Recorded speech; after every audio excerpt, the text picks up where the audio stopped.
കഴിഞ്ഞൊരു സീസണിലെ മോശം പ്രകടനത്തെ തുടർന്ന് കേരള ബ്ലാസ്റ്റേഴ്സ് അവരുടെ മുഖ്യ പരിശീലകനെ മാറ്റുകയും ഈ ഒരു സീസൺ, അതായത് വരാൻ പോകുന്ന സീസണിലേക്ക് വേണ്ടി ഒരു വർഷത്തെ കോൺട്രാക്റ്റിൽ കേരള ബ്ലാസ്റ്റേഴ്സ് സ്പെയിനിൽ നിന്ന് സൈൻ ചെയ്ത ബ്ലാസ്റ്റേഴ്സിൻ്റെ പരിശീലകനാണ് ഡേവിഡ് കെറ്റാല.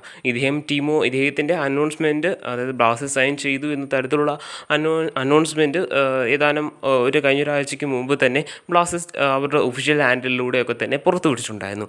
എങ്കിൽ പോലും ഈ കഴിഞ്ഞ ദിവസമാണ് അദ്ദേഹം ടീമുമായിട്ട് ജോയിൻ ചെയ്തിട്ടുണ്ടായിരുന്നത്. ഇന്ന് തന്നെ ബ്ലാസ്റ്റേഴ്സുമായിട്ടുള്ള പരിശീലന സെക്ഷനൊക്കെ ആരംഭിച്ചതിൻ്റെ വീഡിയോ ഒക്കെ നിലവിൽ സോഷ്യൽ മീഡിയ ഹാൻഡിലൂടെ കേരള ബ്ലാസ്റ്റേഴ്സ് തന്നെ നിലവിൽ പുറത്തേക്ക് വിട്ടിട്ടുണ്ട്. സോ അത് നല്ലൊരു സന്തോഷം നൽകുന്ന കാര്യം തന്നെയാണ്. അതിൻ്റെ ഇടയ്ക്കാണ് അദ്ദേഹം മറ്റൊരു കാര്യം കൂടി സൂചിപ്പിച്ചിട്ടുള്ളത്.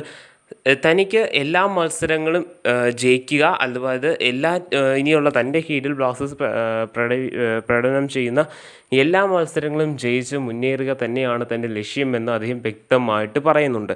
കേരള ബ്ലാസ്റ്റേഴ്സിനെ സംബന്ധിച്ചിടത്തോളം ഇനി ഈ സൂപ്പർ കപ്പാണ് വരാനായിട്ട് പോകുന്നത്. സോ സൂപ്പർ കപ്പിന് ഒരുങ്ങുക തന്നെയാണ് ആദ്യത്തെ ലക്ഷ്യം. സോ അതിനുശേഷം വരാൻ പോകുന്ന ഡൂറൻ കപ്പും അതിനുശേഷം വരാൻ പോകുന്ന ISL ഒക്കെ തന്നെ ഇദ്ദേഹത്തിൻ്റെ കീഴിൽ തന്നെ ആയിരിക്കും കേരള ബ്ലാസ്റ്റേഴ്സ് കീഴിൽ തന്നെയായിരിക്കും കേരള ബ്ലാസ്റ്റേഴ്സ് ഈ വരാൻ പോകുന്ന മത്സരങ്ങൾക്ക് എല്ലാത്തിനും ഒരുങ്ങുക.